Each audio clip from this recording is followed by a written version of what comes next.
Temporarily from Kalamazoo, Michigan, this is Daryl W. Perry, host of FPP Radio News for Sunday, May 10th, 2015. Silver is trading at $16.47 per ounce. Gold is valued at $1,188 per ounce. And according to BitcoinAverage.com, the average price of Bitcoin is $245.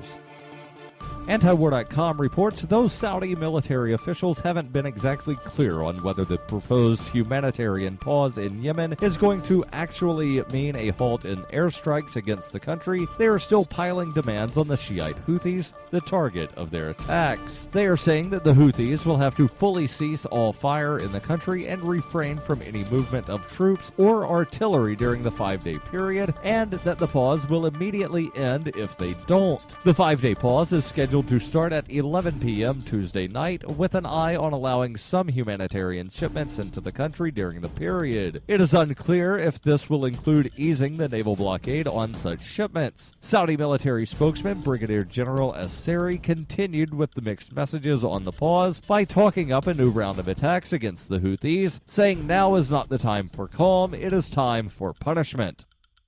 Bitcoin Not Bombs is a launching pad for nonprofits and social entrepreneurs into the financial freedom of the Bitcoin economy. Bitcoin Not Bombs offers premium publicity campaigns designed to facilitate an organization's adoption of Bitcoin as a payment system. Bitcoin Not Bombs is fully committed to being the hub of the nonprofit sector of the Bitcoin economy, maximizing the potential cross-promotion of all our clients and commercial partners. To learn more, visit bitcoinnotbombs.com.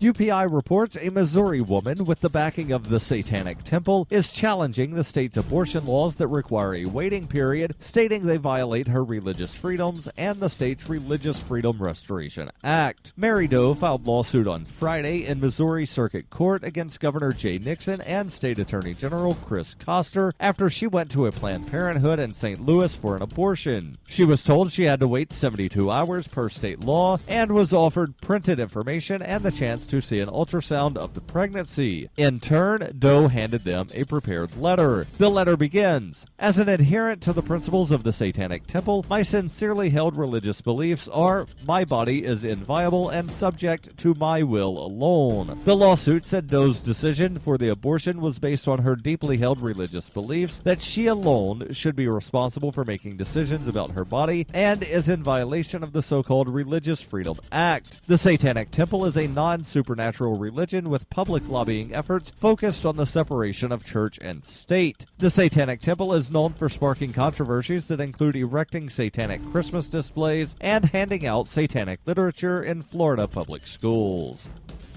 For over 35 years, Robertson Roberts has been a trusted source for buying and selling your investment-grade precious metals. They also take Bitcoin for precious metal purchases and permanently removed the minimum purchase order for all orders paid in the digital currency. Call Robertson Roberts today for knowledgeable advice on investing and a forward-thinking approach to new technologies. 850-478-5270 or online at rrbi.co. Reuters reports a tornado killed one person in a rural part of North Texas on Saturday and, according to local emergency officials, destroyed at least 2 houses just days after a series of twisters tore through several Great Plains states. The twister touched down about 5 miles south of the town of Cisco, an area of farm and small ranches. It then traveled in a straight line and tore through several houses in its path, according to Eastland County Judge Rex Field, the local emergency management coordinator. Field said one person was killed in the twister. He could not immediately provide more information on the victim. At least 2 houses were destroyed in the area about 130 miles east of Dallas, and other dwellings might have been damaged. Field said roads were partly flooded because of the storm, adding, "We can't exactly tell what all we've just got yet. We don't even have everybody accounted for." In eastern Colorado, 3 tornadoes touched down in rural areas on Saturday. There were no reports of injuries or property damages from those weak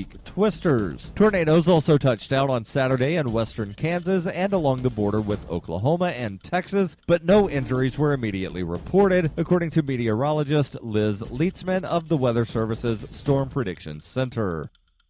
This has been FPP Radio News, online at fppradio.com.